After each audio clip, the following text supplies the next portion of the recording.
clear. And I know Arsenal fans love hearing it over and over again. We're going to hopefully hear from Arteta very soon. But how impressed overall have you been with just how this team have evolved under him? To be honest, it's no surprise with the way that he works the team, the culture, everything what he's changed, you know, the young management team, everything what he's put in place between him and Edu and Vinay, what they tried to do, they've now got it. They've had to move a lot of players out to try and get people in.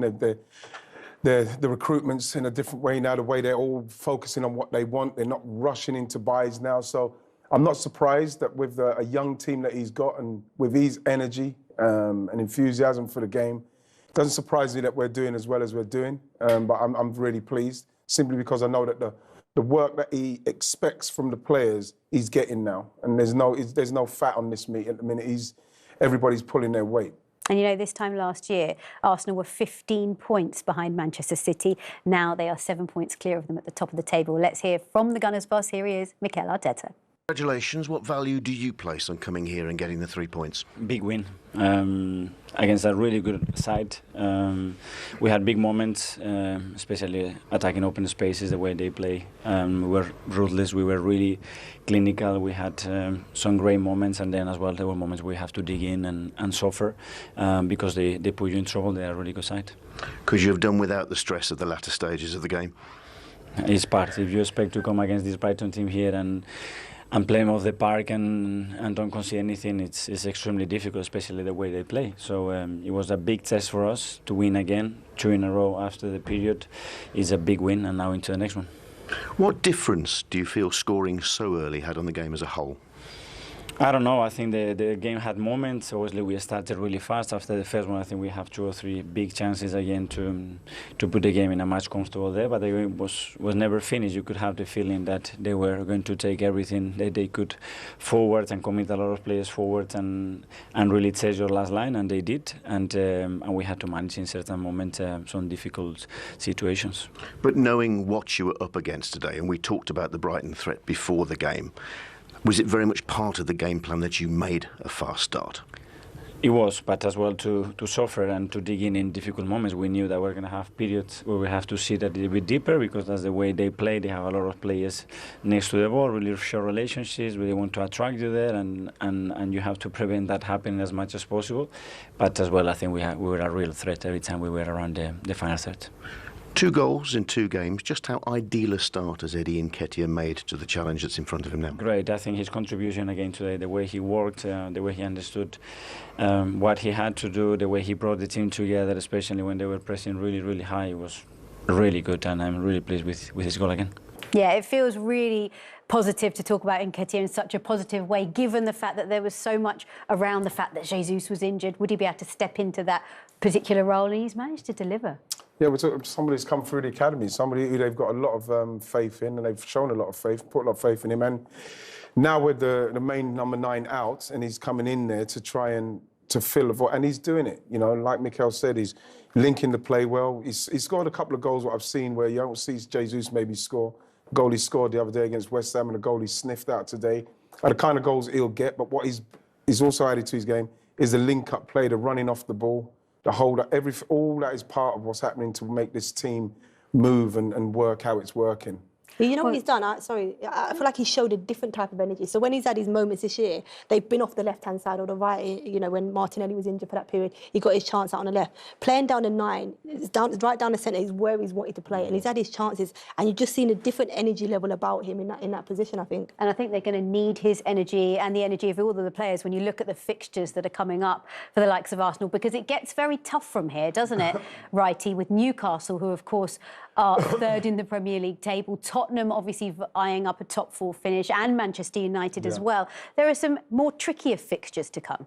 Yeah, they are, but like, I don't think that there's any fixture in the Premier League that you can go into feeling like, oh, this is a foregone conclusion for us. Every single game is going to be tough, and when you're top, it's tougher. Teams want to beat you. Teams get a free hit at you because you're top, and people expect you to beat the team that's coming. So those are the things that people like Zinchenko, like you mentioned, Farah, Zinchenko and Jesus will give them and share that experience with them. It's how you deal with the next game. Indeed it is. Well, that brings us nicely to the end of 2022, the last Premier League game of the year. It's been a pleasure having your company and yours too. Happy New Year to all of you watching from around the world. See you soon. Yeah, that's dangerous. Well, let's look back at the match, shall we? But let's start with the second half. And it started well for them, didn't it? Yeah, it did start well for them because you're thinking, you know, Brighton will be feeling, they probably had a talk in there, what they're going to do and what they're going to try and do. So to concede a goal this early in the second half, it's not ideal. When you look at where it came from, you know, from Thomas Partey there, I don't see too much urgency from the Brighton guys trying to get back. It's not like Arsenal are blasting forward. You know, there's not enough hard work there for me from the Brighton players to get back. And it's still, you've got a one-on-one situation over there.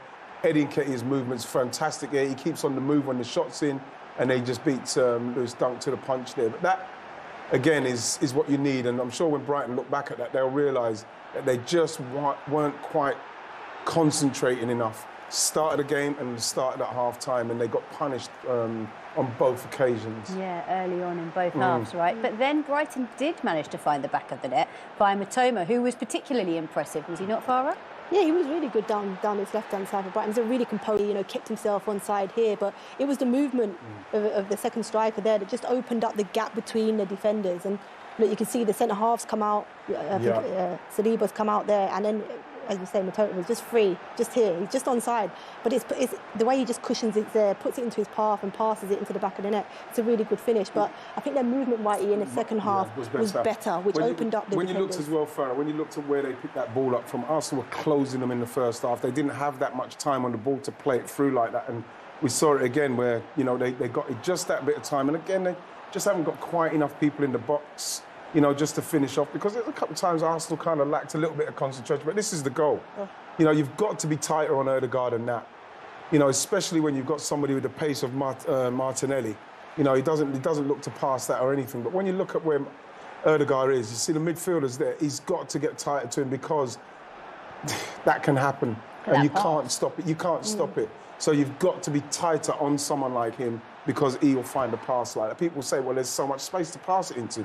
Not if you're tight on him, because you've got to realise that he's dangerous at in every aspect of the game when he's got that kind of time and space. Absolutely brilliant ball there, right? Fantastic ball into space. The pass from Xhaka into him, the weight of it into Ødegaard allows him to play that first-time pass, but he sees it. This is what we was talking about, where Arsenal centre-half just got a little stretch at times, and they was able to have runs. I think it's Ferguson here. He just runs between the middle of the centre-halves, and they got caught a couple of times here, Arsenal. I think Saliba here just switches off. I think he tried to allow the ball to roll across him, made a slight mistake, and Ferguson sniffs danger here. And it was, you know, really, again, another composed finish from Brighton. It's very seldom you see a mistake from Saliba. But the thing with that, again, is that for me, Arsenal concentration there, they've got to go tighter. Can't give Lewis Dunk that time to play a ball like that, especially if you're going to have somebody running off like Ferguson did and ran so well and no one's picking him up. Obviously, it's a mistake from William Saliba, but at the same time, Arsenal kind of just lacked a little bit of concentration in closing down the spaces. And is that all about game management at that point? I think so, yeah, because obviously they were comfortable in the game.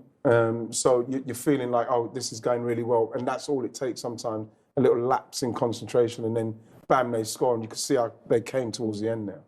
Well, there was that late fight back, wasn't there, from Brighton, but it was too little, too late. And it's Arsenal that extend their lead to 7 points at the top of the Premier League table. And we had one very happy Ian Wright in the studio, didn't we? How impressed were you with their overall performance? I was very impressed, simply because Brighton is a tough place to go to. Yes, they had a couple of key players missing, but like, it was when you're top of the league, knowing that you have to get something away from home. I thought that they were brilliant, and obviously the start helped, but I thought that they approached the game very, very well. I've been impressed with the last couple of games, because they've gone behind against West Ham and played to the script and got it done, and they've done the same thing today. And they're showing consistency now, aren't they? Yeah, they are. I think they're showing maturity. I think that's what if I compare Arsenal now to Arsenal last season, I think the maturity levels in their performance and how they manage games and see games out. There's always going to be moments in games where momentum flips, and that happened in the game today, and Brighton took momentum, but Arsenal managed to find a way out of it and stay in control and get a goal in those moments. So I think they've been the biggest shift for Arsenal this season, and hence why they're in such good form, consistent, and scoring as many goals as they are. Yeah, well, talking off the goal, should we look at the fourth goal? Yeah. Martinelli's goal. Yeah. How good was this? It was fantastic simply because of Ødegaard's part. You know, they've done well here. Brighton really putting pressure on at the end, but then they've left themselves open. But the problem they've got now is Ødegaard's in so much space. Once he gets into this situation, then you look at Martinelli on this side of the halfway, like you're not catching him.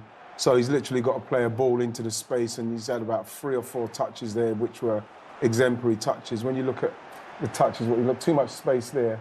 And then once he goes, you're not catching him. But it's these touches here, because Lamptey's good and he's just trying to find an opportunity to tackle, but it's so good the way he's kept that ball close, and it was a fantastic goal. And by that time you're thinking, okay, they're very comfortable, but Brighton showed that they were able to rally, but it weren't enough in the end. It's the awareness there of Ødegaard, isn't it? So, you know, a player like that we spoke, who's in the form that he's in, you can't give him that much time, and he recognises, because Brighton are on the attack there, and it's come from a transition, so he knows they've committed bodies forward. The space is beyond, which is beyond the halfway line, and Martinelli, I mean, to eat up the grass as he did in that half and score, it was a fantastic goal. And that's an interesting graphic that you see on your screen right now, because when you look at Arsenal's top Premier League scorers for this season, the goals are being shared around. Martinelli and Ødegaard top with 7 apiece, but then you've got Saka on 6, Jesus on 5, Xhaka on 3.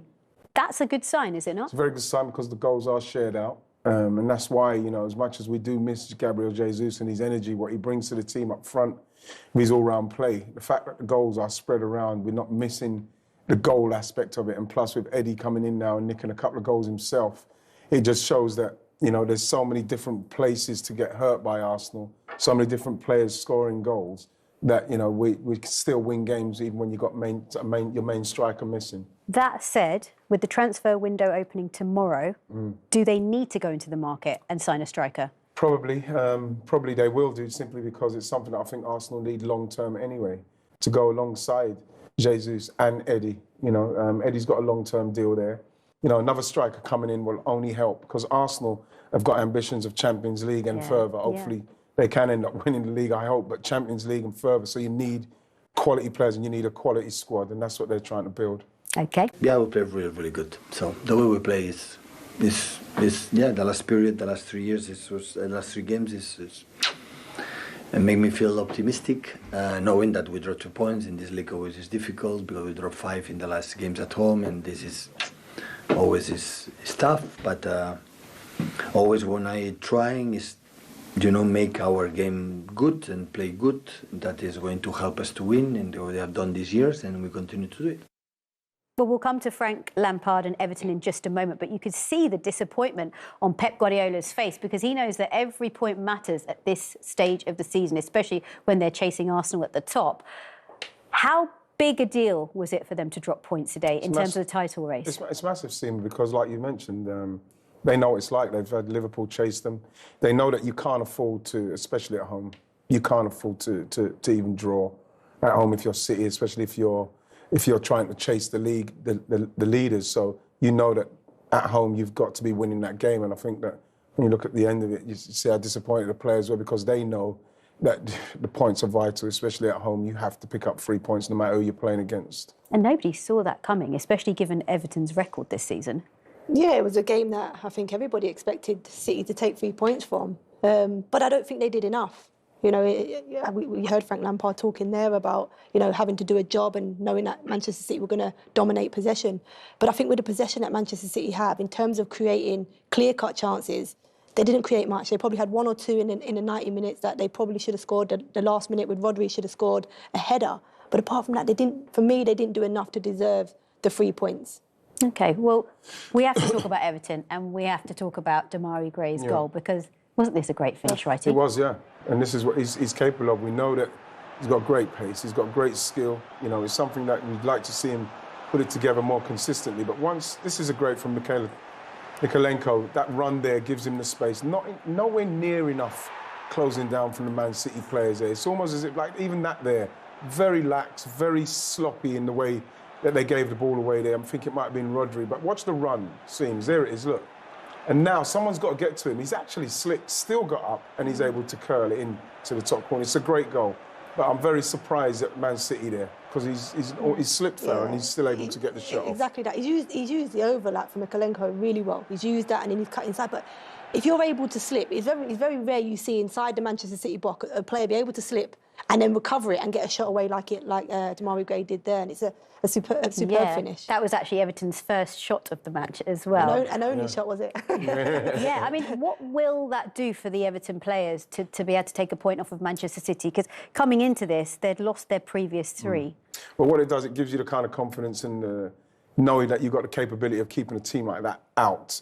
You know what I mean? Yes, they had some luck, like Farah mentioned. He should have scored at the end there, Rodri, but like they defended like their lives depended on it, and they've got to do that. Not just against City, they've got to do it against other teams as well, simply because they've got players who can go and do like Demarai Gray done against City. So they've got to implement that in other games. They've got to do that. That's what the confidence they should take from it, that they can do it. I think Everton fans now will be crying out because under Frank Lampard, Everton tried to play out from the back and they tried to play through the lines in a certain type of football.